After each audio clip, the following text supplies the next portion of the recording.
Hello, this is Ted with OAXRAY, and today we're going to talk about what you should do at your first book sale when you're just getting started.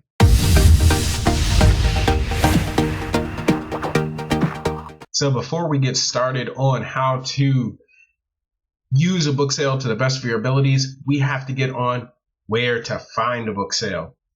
Booksalefinder.com has been my go-to place for the last 8 or 9 years for book sales. Awesome resource. You simply go to the state you live in. I am in Virginia, and scroll down a little bit. They are run by ads, so you'll see a bunch of different ads here. But right here we can see all the things that are going on in Virginia. Now I can select these. Here is the things that are going on in January. You see the dates here. The items that are in yellow are huge sales. The things that are in white, I think those are generally going to be the smaller sales. So let's just check out one of the sales going on. This is Alexandria, Virginia, big city, 15th to the 17th. One thing I want to say about this is always go on the first day. And sometimes it's also good to go on the last day. This one right here, if we look here, it says early admission on Sunday at 8:30 a.m. for a $10 fee. I am going to say that it is always advisable to get there early. In the first 30 minutes, if I go to a sale and I pay the $10 fee, I'm going to find way more than $10 in items.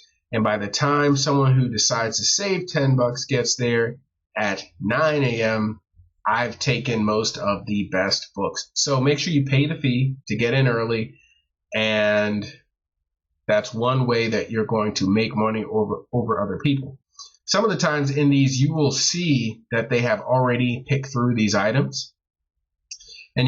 So if something says that we've already selected some items, that should be a red flag to you. So this one here, it says not picked over. That generally means they have not gone through there and taken things out for resale. But if it says they have picked them over, that's a red flag for you. It might not be worth the drive to get there. Now, let's talk about what kind of books. I like trade paperbacks and paperbacks the best, but hardbacks are sometimes also pretty good. I would have a kind of plan already mapped out. Some of these sales will specify what kind of books they have. So if they're heavy in the textbooks or heavy in certain categories, you might want to ask them ahead of time what are the main kind of books you will have, and just decide. Some of these places will have a sitemap telling you which books are in each section, and then you can get to that section quickly, scan it, and find your biggest profit items. Now, this one says pricing ranges from 25 cents to $3. So we already know that some books we're going to pay 25 cents for, which means our margins are going to be huge, but they're probably marking up some of the better selling books all the way up to $3. I recommend going the first day every time. Get in early if you can. The last day of some of these sales will be like a bag sale, and I don't see any here, but some of the times it will say whatever you can fit in the bag, you pay, let's say, $2 for. So sometimes I'll go on the last day for the bag sale. I'll pay $1 or $2 for a bag, and I'll be able to cram 20 books into that bag. So I'll pay 10 to 20 cents per book. So even on my lower margin, slower selling books, it still might be worth going there the last day and just buying up those last books on the last day of any good sale. Now, the sale is not guaranteed to be good. So I have driven up to 200 miles to get to a sale that is huge. So it is recommended that you go to Google Maps. And what I'm going to do is I'm going to type in Alexandria, and that is the map of Alexandria. And I can type in thrift stores, and I'll zoom out a little bit so you can see it a little better. But as we can see, in Alexandria area, there's at least 20 different thrift stores. So before I drive 200 miles to a place, I'm going to write down each one of these and make a route going to all of these after the sale, just in case I don't find much here. Now, I'm also going to write down the libraries in the area. I'll call those ahead of time, and I will make a route going from all of these places, one to the other, so that just in case the sale doesn't work out like I hope it will, I still have 10 or 20 other stores to go to before the end of my day. Now, what should I bring to one of these book sales? First thing is, often these are held by libraries. In this case, it's held by Hebrew congregation, so it's probably some type of place of worship or like a school. These will be held at. So first thing you want to bring is your own bags. So if you have those bags under the sink or you have some kind of reusable bags, bring those with you. Often they will not have anything for you to pack the items in. Also, if you have boxes, you can use those also. But make sure you bring those so you can carry your items out easily. Make sure you have cash or a check. Often these places are nonprofits. They normally don't have the credit card processors like a regular store would. So make sure you bring cash or a check, and you keep your little receipt book with you so that you can make sure you write this off properly on your taxes. Number three, make sure you bring yourself a scanner. Whether it's this kind, whether it's a small compact kind, other people will be there with scanners, and if you are trying to compete with them using your phone's camera abilities, it just will not happen. There's no way that you're going to be able to scan thousands of books quickly enough using your phone's camera.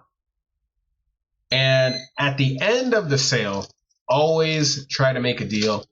And often these sales, the people running the sales might not know about Amazon. They might not know how to sell online. They might not know these things. So once you've been to a few sales, what I always try to do is I mention that I sell on Amazon, and I ask them if they will let me take care, if the sale is good, take care of their book selling needs. So if you can get a contract with them so that you become their book buyer, their book seller, you can make an arrangement with them where you sell all of their Amazon profitable books, and maybe you split the profits for those books 50-50. Maybe you're able to manage their Amazon sales exclusively.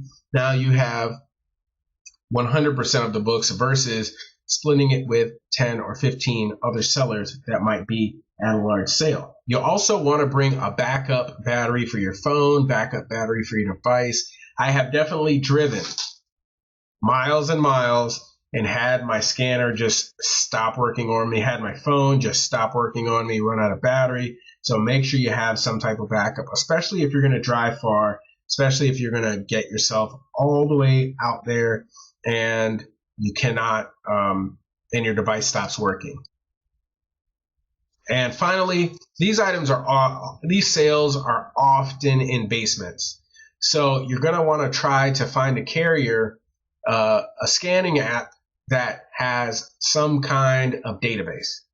I like a seller tool. There's actually a few out there. I think NitoScan also has something where you scan the item and there's something in the database that backs that item up. So if you're in the basement sale, you're not waiting for the signal. Now a lot more libraries and places have Wi-Fi, so you're going to not run into that as much as I did, but it will be an issue of getting your phone signal to work with your scanner. So make sure you have some type of backup system in place, whether you're using a scanner app that has a database or whether that means you're hopping on the place's Wi-Fi to make sure you get that connection. I think that's all I have for making a sale as profitable as possible. Again, books are an awesome place to start. As you can see, some books are 25 cents. You might go in there and you might find books selling for 20, 30, even $100+ at a sale like this for only 25 cents. So it's an awesome starting point for anyone who wants to get started on Amazon with as little startup money as possible. Thank you guys very much. Have a great day and make some money using OAXRAY. And I also want to say, if you have any questions about book sales or you have anything you want me to address, write down in the comments. I want you to leave a comment with your question and I will make sure I answer it in the next video.